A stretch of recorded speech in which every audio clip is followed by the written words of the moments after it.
Hi, everybody. It's Laurie White from the Greater Providence Chamber of Commerce, back again with another episode of Chamber TV, and it's episode number 125. So this is a milestone episode for us, and I can't think of a better person to be with us in the studio today than Lisa Griffith. Lisa, I want you to know that this is your fifth appearance on Chamber TV. You are one of our absolute favorites and one of our biggest draws. And last night when I was reviewing my calendar for today, I'm like, oh, great. Tomorrow's going to be a super day because we're going to talk to Lisa Griffith. And you always make me feel good and grounded. And thank you, Laurie. That's nice to hear. Thank you. Well, I know you're a longtime educator, so yes, you're a fantastic teacher. And I know that I'm looking forward to hearing your advice today on our topic, which is, continuing to build on the themes that we've presented in the past around organization and getting your life under control, whether it's your work life, your personal life, sorting through clutter, dealing with things that we all want to avoid. And today, to really build on that topic, we are going to be talking about the 4 organizing traps, and the emphasis on the word traps and mental blocks and all the little things that sort of sabotage our best intentions as we're going through the day. So we are live on Facebook, we are live on Twitter, and we are live on YouTube, as we always are. And it's more fun if everybody participates. So because we are live, we have presented various options for you to write your questions, your comments, your reactions in the chat box, and we'll mix it up a little bit with some audience participation. So, Lisa, welcome back. It's great to see you. Thank you. Thank you. It's great to be here again. This is always a lot of fun for me. I know Laurie is an organizing fascinated by organizing, as I am too. So there's a meeting of the minds there every time.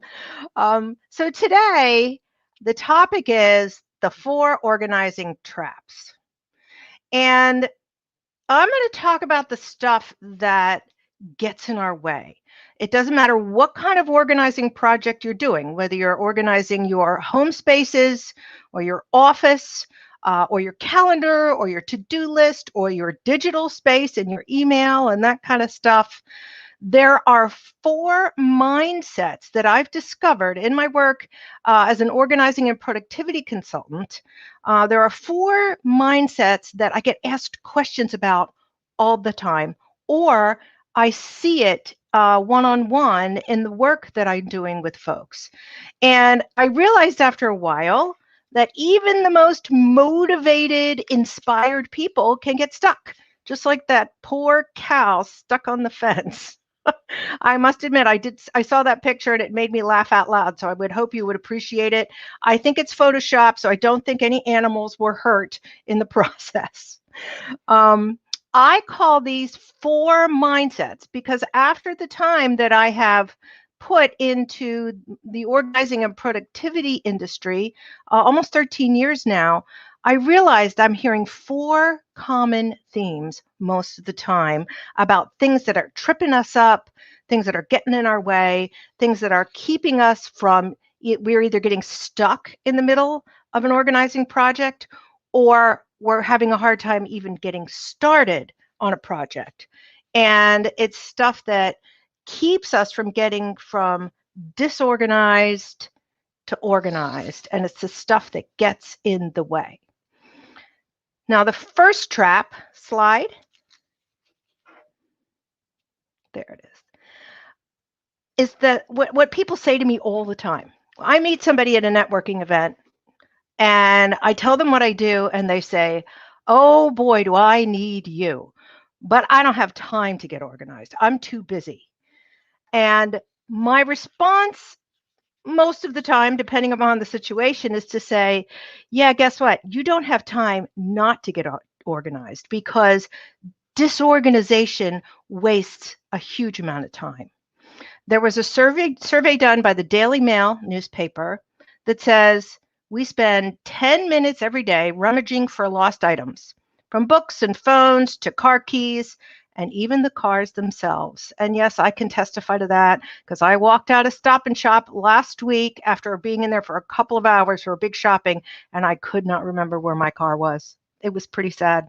I had to walk around the parking lot beeping my key fob. A survey found that a total of 3,680 hours or 153 days is spent searching for stuff over the course of our lifetimes. It adds up. And even if you don't realize it, disorganization is taking little tiny chunks of your day. Some of you, it might be big chunks, but for a lot of us, it's just little tiny chunks. I have to spend time looking for this, or I can't find, need to look for that. And it could be just a couple of things. It could be something that happens to you occasionally, or it happens all the time. I would love it if you would put in the chats right now, in the chat, in the comments, one thing that you find that you spend time looking for on a regular basis. Whether it's every single day or whether it's a couple of times a week, but something that you find that even if you just spend 1 or 2 minutes, that you're looking for it because you can't remember where you left it, or there was no home for it and it ends up in a different place every time.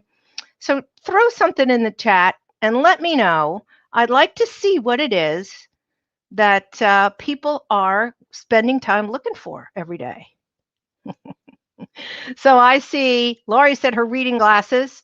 Yep, and mine are often on the top of my head, which is even sadder. My keys, yeah, car keys, house keys, iPhone, car keys and iPhone. Yeah. Anybody else? All right, so you guys, you ladies and gentlemen, have hit upon some of the top 5 things we misplace. Oh, passwords. Oh my gosh, yes. Passwords. Oh, how many times do you have to click that forgot my password and then you spend another few minutes retrieving it or resetting it? Paperwork that's somewhere in a pile. Keys. Another person said keys. So the top 5 things that the Daily Mail survey found that people misplace almost on a daily basis are cell phone, house keys, car keys, paperwork, yep, and glasses. So guess what, folks? You're all just like everybody else. And I am not surprised to see that because if you think about it, those are the things we need to get every single day. But I want you to think about this. For those of you that don't think you have enough time to get organized, I want you to think about this. If you only spend 10 minutes a day looking for stuff you can't find, just 10 minutes, that's all. 10 minutes is nothing. I could waste 10 minutes on, LinkedIn. If you spend, say, 5 minutes looking for your car keys, 3 minutes looking for your cell phone, 2 minutes looking for your glasses, you'll have wasted 61 hours a year. That's 2.5 days a year. That's just 10 minutes a day looking for stuff. If you're spending more than 10 minutes, you're wasting entire weeks looking for stuff. Think about what you could do with an extra 2.5 days a year. And that's just 10 minutes a day. The same survey in the Daily Mail said that we're also we're not just wasting time, but we're losing money. We're wasting money. The research found we also lose up to 9 items every day, or 198,743 in a lifetime. The daily loss calculated over a year means an incredible 3,285 items are misplaced every 12 months, or just under 200,000 bits and bobs over the course of about 60 adult years. So how often do you go out and buy something that you probably already have somewhere in your home or your office, but you can't find it? So you go out and you buy something to replace it because you can't find it. It drives me crazy. And I have a client who got to the point where it drove her so crazy that she called me. That was the pain point for her. She said to me, And this was way back. This is quite a few years ago. I was still doing residential organizing. And she called me and she said, I need help in my home and in my home office. And kind of the straw that broke the camel's back. And it was a little thing, but this was, again, one of many, many, many little things that finally caused her to have so much frustration that she called me. She said, I know that I have 500 rolls of Scotch tape somewhere in my house and my office.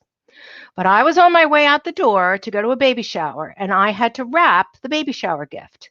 Now, I had bought wrapping paper and a card and a bow because I knew that I probably wouldn't have been, even though I know I have those things, I probably wouldn't have been able to find them easily. But I thought, for sure, I know I have Scotch tape because I just went out to BJ's 2 weeks ago and bought one of those big multi-pack things of Scotch tape. So I don't need to buy Scotch tape. Well, guess what? She goes to wrap the gift, can't find Scotch tape, and she is frustrated beyond belief. She said, I know there were rolls all over the place, hidden in drawers, stuffed under papers, but I can't find it, and I'm in a hurry. So she throws the gift and the wrapping paper and the scissors and everything in the car, and she stops at CVS on the way out of town to buy Scotch tape again and wraps the gift in the car so that she can get to this party on time. That, for her, was just the end. And it was a really small thing.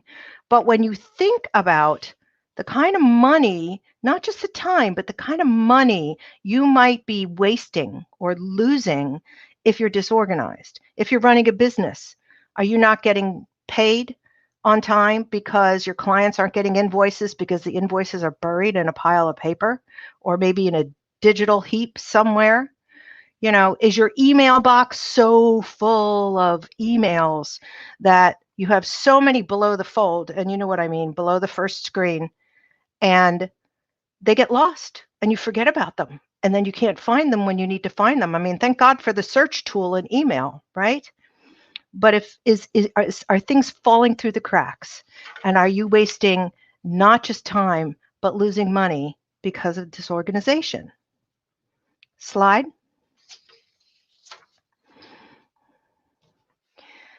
The perfect time to start something never arrives.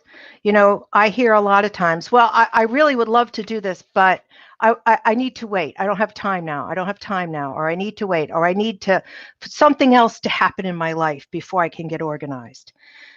And the longer you wait, the worse it gets. And we wait for the perfect time, you know, to start organizing stuff. Or to call someone for help to organize it, but the perfect time never arrives. I did have what I think is a very interesting situation. I had a really wonderful young woman call me a number of years ago, early in the morning, and she said, I'm calling you because I just got released from jail. And I said, oh, well, why don't you tell me about that? And what had happened is she had allowed piles and piles and piles of mail to pile up unopened. And her mom, bless her heart, had been the person to kind of help her stay on top of things. But her mom had passed away about 6 months before that. And my client had just let things go.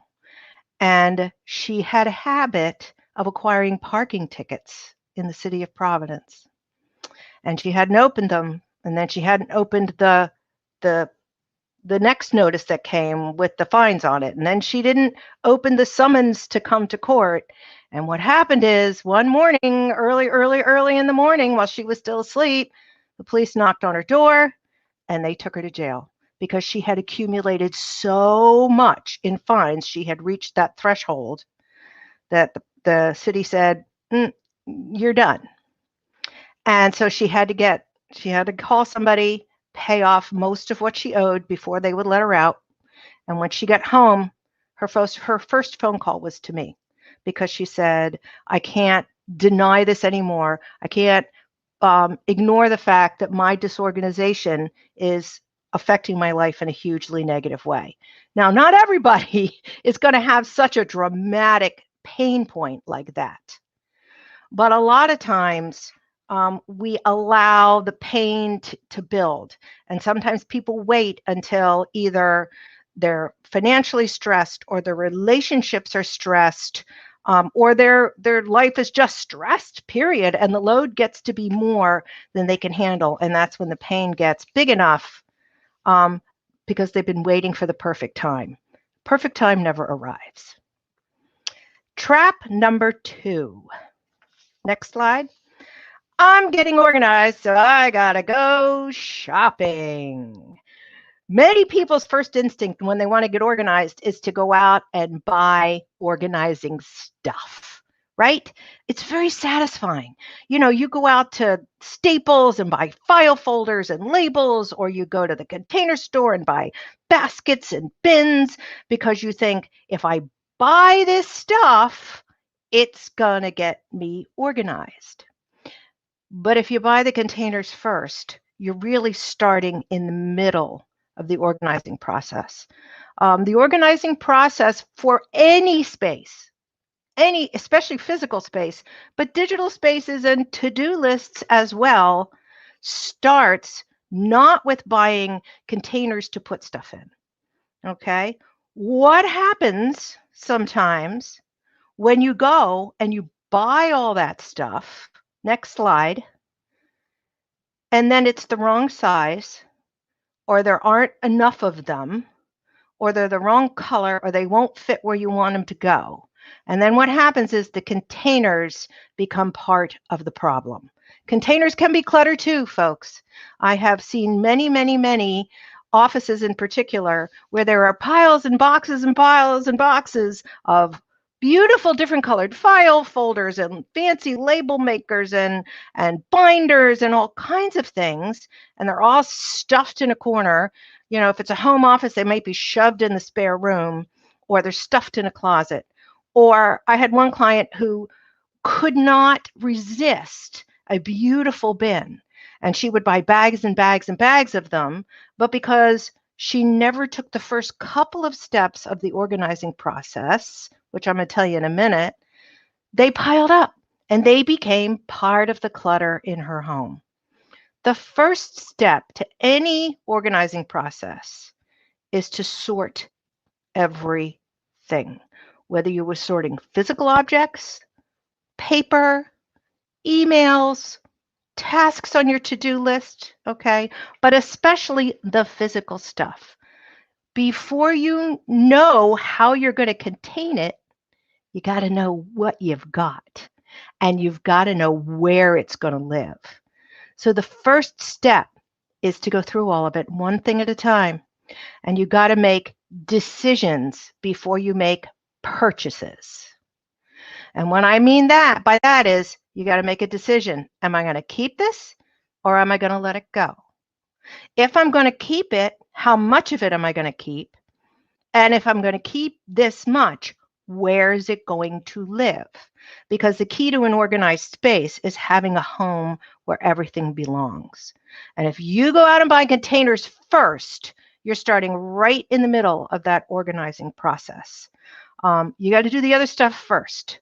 Then you can go out and buy all the really attractive, pretty matching stuff if you want. But what I found is a lot of my clients, once we've gone through that initial sort and purge, they've emptied out so many containers, they don't have to go buy anything.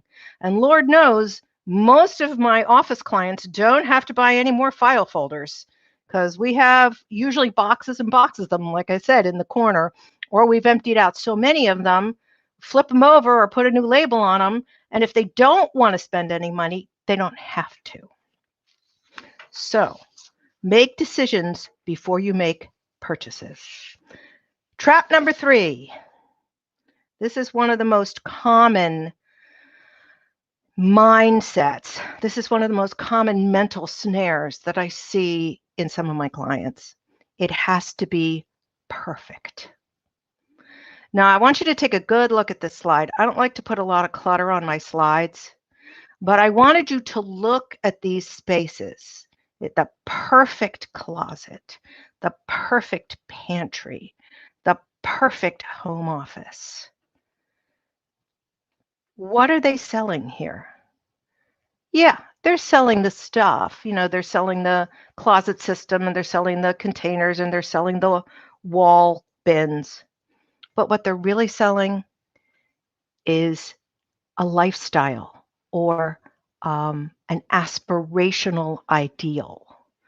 And it's very nice and it's very pretty to look at. But I call this the tyranny of perfection because I have quite a few clients who either just can't get started or who get stalled out along the way in their organizing projects because something's not going to be perfect. They bought beautiful matching containers and they need more and they go to Target and Target has discontinued the line. They can't get any more. Or they bought containers that don't fit the space that they want things to go in, and because it's not going to be perfect, if it can't be perfect, I don't want to do it. Because they bought a particular kind of label and they can't get any more and they run out. And what happens? Life happens. Time happens. Life intervenes. You got to get that extra project together for work. You got to get the kids to practice, or you got to supervise online learning, or you got to do the laundry, you got to cook dinner. It's life. It's real. These spaces are not real life. Yes, they're aspirational, but I would beg you not to make this your goal, because sometimes if we can't get there, then we get discouraged and we give up. I call it, I think we're all vulnerable to this. I know I'm particularly vulnerable to pretty pictures of perfect spaces. Hello, it's what I do. But I call it organizing porn. And why? Because it looks like something that's beautiful on the outside, and it depends on your definition of beautiful, but it looks like something on the outside, and what it is underneath is really not what it looks like, but it does draw us in. It's Pottery Barn, it's the Container Store, it's Real Simple Magazine, it's Martha Stewart Living, it's anything that preaches this tyranny of perfection. I'm not criticizing these companies. These companies do what they do very, very well. They're really good at selling stuff to us. But a lot of times it makes us aspire to something that is going to be discouraging and defeatist. It's like comparing yourself as a woman to the models in the magazine who are 6 feet tall, size 0, and wearing 6-inch heels. Or comparing yourself to the guy in the Peloton ad. If you buy this Peloton, you're going to look like this guy. Or, the 20-year-old who's selling wrinkle cream. Because again, why would a 20-year-old need wrinkle cream? But they're going to sell that to you because they're going to say that 63-year-old woman is going to say, oh, I want my skin to look like a 20-year-old, so I'm going to buy this cream. It's the same idea. And there's nothing wrong with aspiration. There's nothing wrong with wanting things to be better and to look good. But if it's getting in your way and you're tripping up on perfectionism, I'm going to suggest that you step back and you take another look. Next slide, please. I love this quote because I suffer from perfectionism too. I call myself a recovering perfectionist. Perfectionism is not a quest for the best. It's a pursuit of the worst in ourselves, the part that tells us that nothing we do will ever be good enough. And that's what gets in our way. Voltaire says it in a very nice way. Don't let the perfect be the enemy of the good. And I translate that to say, done is better than perfect. Don't aspire to perfect. Aspire to done. Aspire to good enough. When I first started my business 13 years ago, I was trying to come up with a good name. And one of the names I considered was good enough organizing. And one of my friends said to me, good enough organizing, that's kind of a interesting name. And I said, because I want it to appeal to those of us who are perfectionists who feel like nothing they do is ever good enough. And I want people to know that getting it done, even in a small way, is better than not doing it all. It's the Pareto Principle at play. The Pareto Principle, for those of you who haven't heard of it, is the 80-20 rule, that 80% of the results come from 20% of the causes. It applies in a lot of areas of our lives. But when it comes to organizing, it means that you're going to achieve 80% of your organizing goal with the first 20% of the work that you put in. If you can get into that space and get things sorted, purge, so get rid of some of the stuff that's getting in the way, sort everything into a category, and even if you throw it into beat up old cardboard boxes and you take a Sharpie and you write the name of what the stuff that's in there, guess what? Having a row of labeled cardboard boxes where you know where everything is a heck of a lot better than piles of stuff all around your office or all around your home. It's not necessarily about perfect color coordinated file folders. It's about grabbing a banker's box and a handful of manila folders and getting a sticky note and writing the name of the file on the sticky note and pulling all that old stuff out of your filing cabinet and just throwing it in the banker's box so that you know where it is. I have piles of paper all over my desk. I can't find anything, and I don't have room in my filing cabinet for any more. Well, before you sit down and take all the time to pull the stuff out of your filing cabinet, which you're eventually going to have to do, just deal with the papers on the top of your desk and get a banker's box and categorize them. And even if that banker's box sits on the floor next to your desk, you're going to be able to find what you need to find rather than searching for it in the piles on your desk. That's the Pareto Principle. You're going to put in 20% of the work, but you're going to get 80% of the results, because 80% of being organized is being able to find what you need when you need it, saving yourself time, saving yourself some money. Okay, don't forget, done is better than perfect any day. Next slide. Trap number 4, coming down to the finish line.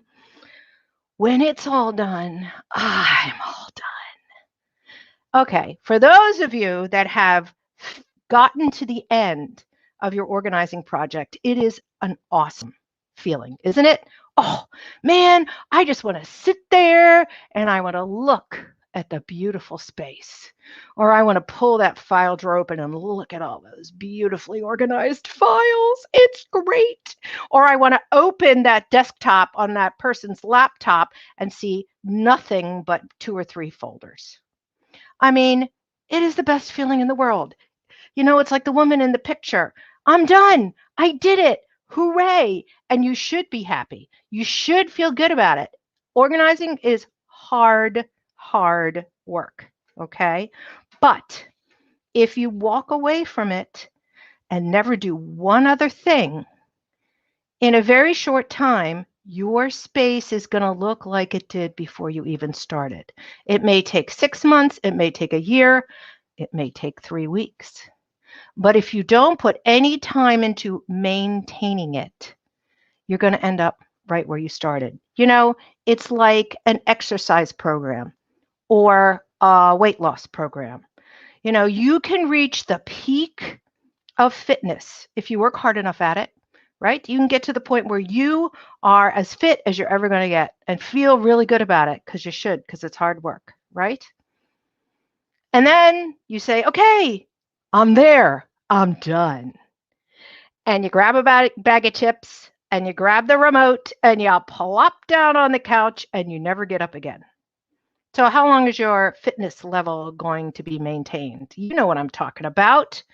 It's the same thing with keeping spaces organized. It takes a little bit of time. It's not that hard. It's actually a lot easier than going to the gym. Trust me. If you take 5 minutes a day, when the mail comes in, instead of chucking it on the kitchen counter or chucking it on your desk, I'm going to look through here. I'm going to pull out the National Grid bill, and that's it. Okay? Take 5 minutes. Sort through it all. Dump the junk. Have a shredder, have a recycling bin, and then have a place where you put the stuff that you need to keep. Get rid of the junk. Take 2 minutes to sort this important stuff. Maybe a slot for bills. Maybe a paper tray for things you need to take action on, and you write it on your to-do list. And it's done for the afternoon. It's 5 minutes. Doesn't mean that it's going to take 5 minutes to take action on all that stuff, but the piles have not been allowed to appear. At the end of the day, hang up your coat, put the toys away. And if you have gotten yourself to the point where your space is organized, that means that you've assigned a home for everything, right? Everything has a place where it has to live, so that when you go to put stuff away at the end of the day, it's easy. You don't have to stand there and go, well, I don't know where this goes. I'll throw it in the pile. Or if you've assigned a home, it's a lot easier. Take those 5 to 10 minutes at the end of every day just to get things back into their home. Take 20 minutes at the end of a week or even at the end of a month to file some paperwork away. Once a year, after you file your taxes, take an hour or two to go through all the accumulated paperwork and get rid of it, the stuff you didn't need. Have it shredded or recycle it. It's just small chunks. Next slide. Small chunks that help us stay on top of our organizing efforts. I tell my clients, I can give you a really good organizing system. I can set you up with the best organizing system, but I can't give you a magic organizing system. I can't give you something that's going to maintain itself. I can't be the sorcerer's apprentice, the little Mickey Mouse guy with the magic wand who waves his wand and all the dishes wash themselves and put themselves away, and the broom by itself sweeps the floor and the bed makes itself. Oh my God, would that be great? If I could invent something like that, honey, I could have that flat on the Seine on the left bank of Paris that I'd always wanted, because then I could sell you a magic system that maintains itself. But sadly, you and I both know that's never going to happen. It doesn't have to be time consuming. It's just a little bit every day. Set yourself up with what I call a donation station. A donation station is a place where you have a box, maybe on the floor of the hall closet, or a shopping bag in your own clothes closet, somewhere that's kind of out of the way.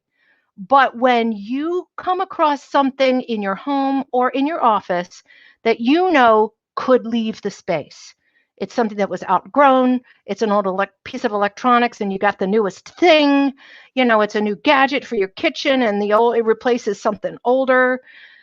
Have a place where you can put that stuff, and when the box or the bag is full, you take a look at your calendar and you think, okay, Tuesday afternoon, I drive right by the Savers up on Branch Avenue.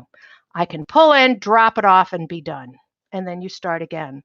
But a donation station helps keep the clutter down. Just another little tip. 5 to 10 minutes a day is going to go much further to helping you stay organized than irregular, massive cleanups. Because those are frustrating and no one ever really wants to do that. Next slide. Now I'm going to take some time. I'm going to close up a little bit. I'm going to answer some questions, but I do want to tell you that if you're interested in these topics, organizing, in particular business office organizing, time management, productivity, I write a blog every month and I send the link out in my newsletter. Only once a month. You will not get spammed. You will not get a bunch of marketing emails from me, I promise you, because I don't want to clutter up your email inbox any more than I want to clutter up your physical space. I tend to put information in there that I think people will find helpful in their organizing journeys, things like shredding events, classes, books that I've read that might be helpful. Occasionally, I might review a product that I think is either great or I'm going to say, don't waste your money on this. And then there's an article about some kind of organizing or productivity topic. If you would like to sign up for the newsletter, you can just go to my website, griffithproductivitysolutions.com. You can sign up right there. And also, if you go to my speaking page, if you know of an organization that is interested in a speaker or a trainer on any of these topics, and if you go to my speaking page, I have a whole bunch of things that I love to talk about. This is general organizing, some of it's specific to office, some of it's specific to time management. If you know of any business organization, community organization that's interested, I do work both virtually and now back in person, now that I'm vaccinated, hooray. Let me know. Please drop me an email. I'd love to hear from you. So before I take some questions, I just want to say one thing. I've been talking today about the stuff that gets stuck in our heads. Mike, could you put the next slide up? And I love this quote by Toni Morrison. I had to clean it up a little bit. If you want to fly, you got to give up the stuff that weighs you down. And the other quote I love is from Peter Walsh, who is a professional organizer who's written a bunch of great books. And he says, clutter is not just the stuff on your floor. It's anything that stands between you and the life you want to be living. So if any of these mental snares, these traps, are getting in your way, I want you to think about it and think about, does this help me live the life that I want to be living right now? Okay, Laurie. Lisa, that was amazing. I really found so much value in that. And oh, great. Thank you. Enjoyed every minute of it. I have to tell you, one of the happiest days of my life recently was the day that I decided I was going to get a huge shredder, not just one of those little, delicate ones that, yeah, baby, that jam after the second pass, right? Mm-hmm. I wanted a shredder. I bought a shredder that could take at least 15 pages all at once. So I didn't have to open all that junk mail. It can just go right in the shredder unopened. It's great. Yeah. Like I've gone better than I can do 100 pages in one pass. Oh, even better. Yeah, because I've gotten burned with the shredders that are the little ones and just didn't work. But anyway, I was on a Zoom, regular Zoom with some people, and I always saw on the background of one of the Zoom, colleagues of mine, this like super big shredder. So just like got into my mind that I had to get this. So I did, and boy, do I love it. And I shred the floor, but it's so satisfying. So if I were to give some advice, I would say don't underestimate the power of that growl, that shredder growl. It really gives you like a dopamine rush. So it's great because not only does it keep the clutter down, it protects your identity too. You don't have to worry about anybody going through your trash to find something. Right. So, yeah. Well, I should have probably done it a long time ago. But on a serious note, I'm wondering what you think of the concept of, and you definitely, you touched on this, but to, maybe ask a question that's a little deeper. Do you think the notion of like why people don't want to, deal with, the mail that's, piled up or, difficult projects or just whatever, clothes or memorabilia or whatever, that we're trying to avoid something, right? And then you can't really deal with the clutter until you ask yourself, like, what am I trying to avoid and why am I trying to avoid it? And then if you really get to the root of that, then I wonder, do you think that that's part of the organizing principles that you're discussing? Absolutely. I think some of it, a lot of it has to do with procrastination. You're talking about procrastination to a certain extent. And like overt avoidance, like avoidance. I think it's fear. Yeah. Because I think sometimes we're afraid of if we've left that pile of mail sitting for too long and we find thousands of dollars worth of parking tickets, if I don't look at it, it's not there. It's like it's like being sick but not wanting to go to the doctor, because if I go to the doctor, I may find out that I really am sick, kind of thing. So I think some of it has to do with fear. Some of it has to do with it's tiring to make decisions. And when you go through either paperwork or stuff in a space, it requires making decisions. Every time you pick something up, you have to decide, why did I keep this? Why is this important? Do I need it? Do I use it? Do I love it? Is this something that I really need to have in my space or in my life, or can I let it go? And that is a lot of work. That's a lot of work, especially if you have rooms and rooms and rooms filled with stuff. And I'm going to tell you right now, if you're going to start organizing your space and you're going to go through that sort and purge step, don't start with sentimental stuff. Don't start with memorabilia or photographs or things that have a lot of emotional weight to them. Don't start with that stuff, because what you have to do is you have to build some decision-making muscle first. You have to get good at making decisions. And this is a process that I see with my clients all the time. When we start, it's kind of slow and it's a little laborious. But once they get the hang of making decisions and we've established some criteria about, okay, you've decided that you're going to keep this, but not this. Does it fit in this or this? Once you get going, oh, it's so much easier. But you have to it's like getting started on an exercise program, really. Those first couple of weeks, oh, I don't want to get out of bed at 6 o'clock in the morning. I don't want to be sore tomorrow. It's hard. But once you get going and you get some of those decision muscles built up, it becomes a lot easier. And I think the fear of that and the dread of, oh, this is going to be hard, I don't want to do this, and the fear of facing what's there gets in our way. And I can't tell you how many times I've had clients say to me, oh my God, I feel so good when I'm done with you. It's like a therapy session. Not that I'm giving them therapy, but they're making decisions and letting go of all this stuff, all this weight that is piled up psychologically. Mm-hmm. Well, I think that's at the nub of everything, right? Yeah. And the idea, absolutely. It's like sort of fear that's unfounded. Once you tackle it, you find that it's really not a big deal after all. Yeah, I'm not sure it's unfounded, because I think it is hard to get started. I mean, it's the fear of it's starting anything hard, right? But once if you can persuade yourself to get past that initial obstacle, whatever's getting you stuck on that fence, like that poor cow. Once you get past that, it does become easier. Initiation aversion, absolutely, that's great. Somebody put that in the chat. Denise, thank you. Mm-hmm. So we're at the point where we'd love to get your comments.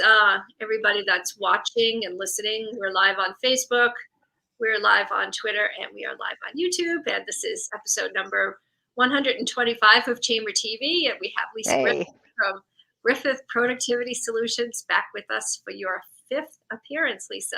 And yeah, make us feel so good and in control. Oh, good. One for me. So what is what are your thoughts of for folks that are listening right now and saying, yeah, this resonates with me. I got a thing. So if you were going to give some advice to somebody that's listening right now that could do something like super impactful just to take the first step and to get control, what would it be right now? So I'm going to say, especially for someone who's looking at a big organizing issue like a whole house or a home office or a business office that's packed full of paper, is to start small. And I would say to start, number one, by making a time commitment. All right. Decide on your calendar, on this day at this time on Saturday morning from 9 a.m. to 10 a.m., I am going to tackle this portion of my organizing project. And what happens is people say, okay, I'm going to set aside the whole weekend and I'm going to work 57 hours and get the whole house organized. And after about 8 hours, I'm so tired and I can't think about this anymore. And things are a bigger mess than when I started, because you have to start pulling things out of the drawers and the closets and the cabinets. And I'm going to say to you, don't do it that way. Okay. I'm going to say to you, make a time commitment first. And I wouldn't make a time commitment for more than 3 hours. And some of my clients who have ADHD, I say, don't make time for anything more than an hour. Set a timer. Put it on your calendar. Then when the time comes, set a timer for however much time you have decided. Now, if you're working for more than an hour, give yourself break time. It's important to have break time. Chunk it up. I'm blanking on the Pomodoro method, where you work for 25 minutes and take a 5-minute break. That works really, really well. But don't try to do everything all at once. And then choose one small area. Let's say you want to organize your office. Say, I'm going to do the left-hand section of my desktop in this hour, period. And when you're done, shut it off and give yourself a reward. Or I'm going to tackle this desk drawer. Or when you go into your closet, don't try to do the whole closet all at once. You can say, I'm going to just tackle the clothes on this section of rod. Or maybe you say, I'm just going to pull out all of the pairs of black capri pants that I can find and count them and see how many I have and how many I'm really going to wear and how many I can let go. Make the category small, give it a time, set a timer, commit to that time. And then you're going to find that once you can do smaller chunks, you'll be able to do bigger chunks and bigger chunks and bigger chunks as time goes on. Great point. I'm also wondering what you think of the idea of not giving up on something until it's done. So a lot of times, we might be hesitant, or we may get bored halfway through it and say, I'll finish it later, and then, push it aside. And then next thing you know, all these unfinished little problems, are just hanging around. Yeah. And it's more effort to finish them and tidy them up and get rid of them than it does to, really just persevere for another 60 seconds or whatever. Right? Yeah, that's not unusual. And in particular, if you suffer with a little bit of ADHD, long periods, that's why I say keep it short. Long periods of time and big projects can be so intimidating, even for those of us who don't deal with executive function issues. Keep it small and reward yourself. And yeah, if you've got, I will tell you, I've said the same thing over and over and over again to my clients. We start one section and then they say the next time I come, oh, well, I really want to work over here. And then the next time, oh, I really want to work over here. And my mantra is, unless there's some kind of looming deadline that we can't avoid, we're going to finish what we started. And even if it takes, 2 months to finish that one project, don't start new things and just start and start and start. Commit. You got to make a commitment. That's what it is. Bottom line, you got to make a commitment to say, this is important to me. And because it's important, I'm going to make a commitment to finish it. Maybe you started projects and they're really not all that important to you. In hindsight, when you look back at it, you think, well, no, really, that wasn't all that important and it's not a priority anymore. And sometimes that can happen too. So then you have to reevaluate your priorities. I love what you said about the containers being more in and of itself, Yeah. I can see this idea like, okay, I have to have the perfect organizing system and all the right stuff ready so that I can be super perfect, when they're Yeah. doing. And you know what, Laurie, there's nothing wrong with wanting an attractive space. Okay. There ain't nothing wrong with wanting an attractive space and wanting things to be pleasing to the eye and to look good. Because a lot of times, if you've made your space really attractive, it's more incentive to keep it up, right? But a lot of times we go out and buy all that stuff and it doesn't work. It doesn't fit the space. It doesn't hold the stuff. It doesn't look the way we'd hoped it looked. So that's halfway down the line. That's after doing all the hard making decisions part.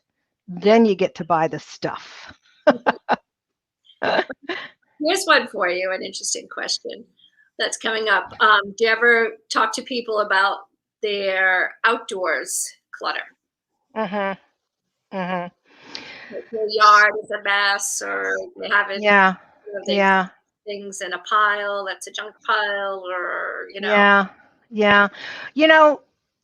I think sometimes the outside of, oops, sorry, that's my timer. Let me shut it off. what are you Hold supposed on. to do next? There we go. Sorry, I set a timer to keep myself on track. I think sometimes the people aren't focused on the outside of their house. They live inside their house for the most part. And so they don't even see, they may go from the garage right into their house or from their car right into their house. Or during the pandemic, they may be in the house all the time. So they may not even be aware of how much clutter is building up outside. For those folks that really want to get a handle on the outdoor clutter, the first thing to do is to take a look at what it is. And if it's broken toys or rusty bicycles or old grills or something like that, get rid of it. You got to sort through and get rid of. There's going to be junk. There's going to be just junk. And then the second step is to decide, does this stuff need to live outside? Or can I get a big plastic bin or maybe a garbage can in the garage to put maybe all the hockey sticks and the baseball bats and that kind of stuff in? Does it have to be outside? Can it be somewhere else? If it has to be outside, once you've decided what needs to be there, what kind of container would be the best to hold it? Maybe it's one of those big plastic shed kind of things, or maybe it's just a couple of trash barrels that you have collected the toys in so that they're not scattered all over the yard. Great ideas. Mm. Great ideas. And also people's cars. Oh, Huh? yeah. Oh boy. Okay. So the car thing is part of that whole taking 5 minutes a day to maintain. Okay. People will do massive car cleanouts, right?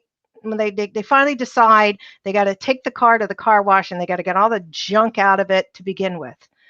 But what happens is if they then don't have any procedures to maintain it while they're going on, the junk is just going to pile up again. And I'm going to be honest with you, from what I've seen in most people's cluttered cars, a lot of it is trash. Fast food bags and coffee cups and my advice to people is once you get that car all cleaned out, any trash that accumulates that day, take it out of the car with you.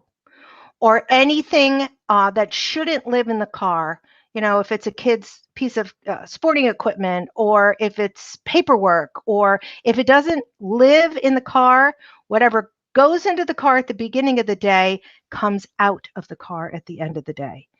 Again, it's putting a habit into place and having a priority. I mean, if your priority is not having a clean, clutter-free car, okay, don't.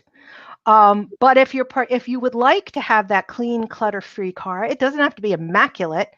But my philosophy was always, even when I had two kids with the minivan running around, whatever you brought into the car with you comes out of the car when we get out of the car at the end of the day. And that's not just stuff, but trash or anything like that. Mm-hmm.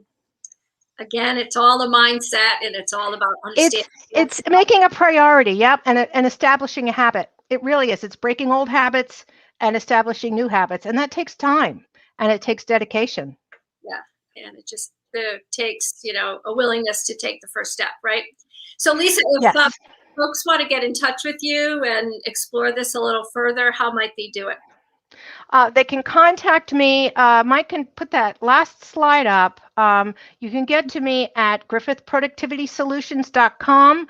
The short version of that is griffithps.com. You don't have to type in productivity solutions if you don't want to. My phone number is up on the screen.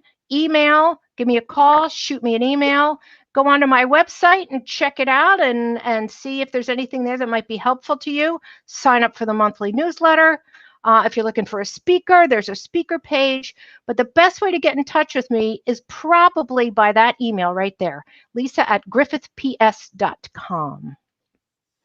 I'm also on LinkedIn and Facebook. My Facebook name is The Organized Way because it was a name I chose a long time ago. LinkedIn is Lisa S. Griffith. So you can contact me through either of those mediums as well. Oh. Sounds like there's a lot to manage there, Lisa. Good thing you're organized. Some days it's really good. Some days it gets ahead of me. I'm just human like everybody else. Okay, well, thank you so much for being with us and to, unpacking all of these blocks because, I know a lot of us find that there are certain things that are happening and we just can't figure out why we can't get out of our own way. And you've shed a lot of light on the subject today. So we appreciate it. A little introspection is a good thing. Yeah. An unexamined life is not worth living, as they say, right? Oh, now you're going to get really profound on me, Laurie. But it's true. Yeah. Well, good. Okay. Well, take care. All right. And thanks so much. Bye-bye. Bye. Take care, everyone.